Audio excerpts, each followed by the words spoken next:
मित्रों, सामान्यतः अधिकतर लोग आत्मा के अस्तित्व पर विश्वास नहीं करते, परंतु यह एक ऐसे भारतीय सैनिक की आत्मा की एक सच्ची कहानी है जो मरने के बाद भी देश की सरहदों की रखवाली कर रहा है।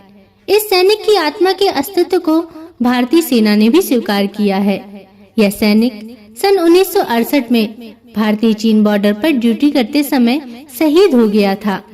इस सैनिक के दिल में देशभक्ति का भाव इस हद तक कूट-कूट कर भरा हुआ था कि मरने के बाद भी उन्होंने देश की सेवा करना नहीं छोड़ा और आज भी इस सैनिक की आत्मा भारत चीन बॉर्डर पर सरहद की पहरेदारी करती है। मित्रों, भारतीय सेना ने भी इस सैनिक की आत्मा के अस्तित्व को स्वीकार किया और इस आत्मा को एक सैनिक का दर्जा देते हुए वे सभी सम्मान और सुविधाएं प्रदान की जो एक सैनिक को अधिकार होता है। नमस्कार दोस्तों, भारतीय वंदनीय चैनल में आपका स्वागत है। दोस्तों, कहानी शुरू करने से पहले मेरा आप सभी से नम्र निवेदन है कि यदि आप चैनल पर नए हैं तो चैनल को सब्सक्राइब अवश्य करिएगा और बगल में बनी हुई बेल आइकन जरूर दबा लीजिएगा। तो चलिए कहानी को शुरू करते हैं। मित्रों, यह कहानी है जाबाज सिपाही हरभजन सिंह की, जिन्हें आज बाबा हरभजन सिंह के नाम से जाना जाता है। हरभजन सिंह का जन्म एक सिख परिवार में 30 अगस्त 1946 में सरदाना नामक गांव में हुआ था। वर्तमान में यह गांव पाकिस्तान में स्थित है।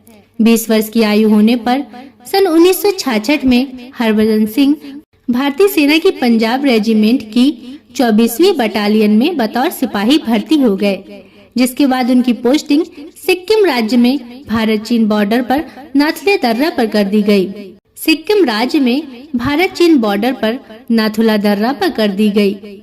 यह इलाका समुद्र तल से लगभग 13,200 फीट की ऊंचाई पर स्थित है। वर्ष के अधिकांश समय यह इलाका बर्फ की मोटी परत से ढका रहता है। मित्रों, 4 अक्टूबर 1968 के दिन की बात है। हरभजन सिंह घोड़ों के एक काफिले पर सामान लादकर डोंगचुइला से अपनी पोस्ट की तरफ लौट रहे थे। भयानक ठंड का मौसम था, चारों तरफ बर्फबारी हो रही थी। अचानक पहाड़ी रास्तों पर उनका संतुलन बिगड़ गया और वे घोड़े समेत बर्फीली नदी में गिर जाते हैं। पहाड़ी से नीचे नदी में गिरने के कारण उनकी मृत्यु हो जाती है। नदी के तेज बहाव में उनका शरीर बहकर घटना स्थल से 2 किलोमीटर दूर जा पहुंचता है।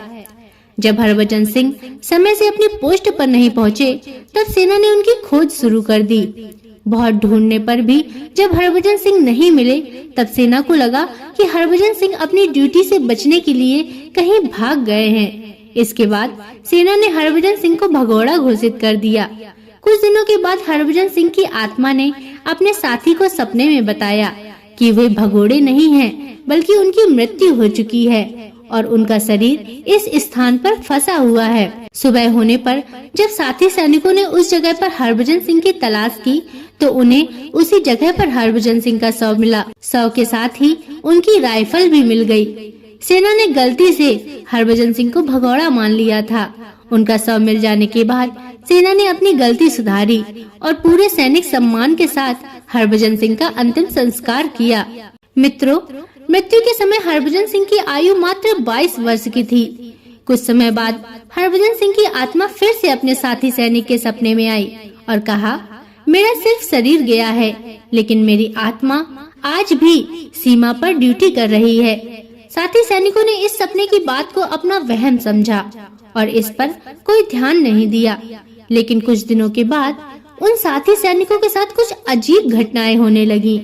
जैसे यदि किसी सैनिक से कोई गलती होने वाली होती या उनके साथ कोई अनहोनी घटना होने वाली होती, तो हरभजन सिंह की आत्मा उन्हें पहले से ही सपने में आकर आगाह कर देती और वह बात बिल्कुल सही साबित होती थी। यदि कोई सैनिक ड्यूटी के दौरान लापरवाही करता, तो उनकी आत्मा उसे तुरंत सचेत कर देती थी। मित्रों, भारतीय सैनिक को हमेशा यह एहसास होता था कि कोई अदृश्य सैनिक उनके साथ सीमा की रखवाली कर रहा है। इस प्रकार हरभजन सिंह भारतीय सैनिकों के लिए बाबा हरभजन सिंह बन चुके थे। मित्रों, जब यह बात फैलने लगी, तब सेना के उच्च अधिकारियों ने इसकी पुष्टि के लिए जांच करवाई और वे इसे सत्य पाकर हैरान रह गए। बाबा हरभजन सिंह की आत्मा चीन की तरफ से जाने वाली किसी भी कार्यवाही की सूचना भारतीय सेना को 72 घंटे पहले ही दे देती थी। यदि भारतीय सेना को चीनी सेना का कोई मूवमेंट पसंद नहीं आता था तो हरभजन सिंह की आत्मा चीनी सैनिकों को भी इस बारे में अवगत करा देती थी। मित्रों, कई बार तो चीनी सैनिकों ने भारतीय सेना के अधिकारियों से यह शिकायत की थी कि आपकी सेना का एक जवान रात को घोड़े पर सवार होकर सीमा पर गश्त लगाता है। ये बाबा हरभजन सिंह ही थे जो रात में सीमा पर पहरा दे रहे थे। इस प्रकार चीनी सैनिक भी बाबा हरभजन सिंह की आत्मा के अस्तित्व पर पूर्ण विश्वास करने लगे। मित्रों, इसके बाद सेना ने हरभजन सिंह की आत्मा को ड्यूटी पर तैनात सिपाही का दर्जा दिया और उन्हें वे सभी सुविधाएं प्रदान करी जो एक सैनिक को दी जाती हैं। सेना ने उनके बंकर को मंदिर का रूप दे दिया। बंकर में उनके कपड़े, वर्दी, जूते, बिस्तर और अन्य सामान रख दिए गए। बाबा हरभजन सिंह को आम सैनिकों की तरह तनख्वाह, बोनस, प्रमोशन, छुट्टी, भोजन जैसी सभी सुविधाएं दी जाने लगी। इसके बाद उन्हें भारत चीन सीमा पर होने वाली हर फ्लैग मीटिंग पर शामिल किया जाने लगा। मीटिंग में हरभजन के नाम से एक खाली कुर्सी रखी जाती थी। सैनिकों को साल में 2 महीने की छुट्टी मिलती थी। इसी प्रकार बाबा हरभजन सिंह को भी 2 महीनों के लिए उनके गांव छुट्टी पर भेजा जाता था। उनके नाम से ट्रेन का टिकट बुक किया जाता था और सेना के 2 जवान उनका सामान उनके गांव छोड़कर आते थे और इसी प्रकार उन्हें छुट्टी से वापस भी लाया जाता था। इन 2 महीनों के दौरान बॉर्डर पर सेना के जवान हाई अलर्ट पर रहते थे क्योंकि इस दौरान उन्हें बाबा हरभजन सिंह से कोई मदद नहीं मिलती थी क्योंकि वे छुट्टी में अपने गांव में होते थे। बाबा हरभजन सिंह को सेना के नियमों के अनुसार समय समय पर प्रमोशन भी दिए जाते थे। बाबा हरभजन सिंह सैनिक के पद में से प्रमोट होते होते अब कैप्टन हरभजन सिंह बन चुके थे। मित्रों, हर सैनिक समय आने पर रिटायर हो जाता है।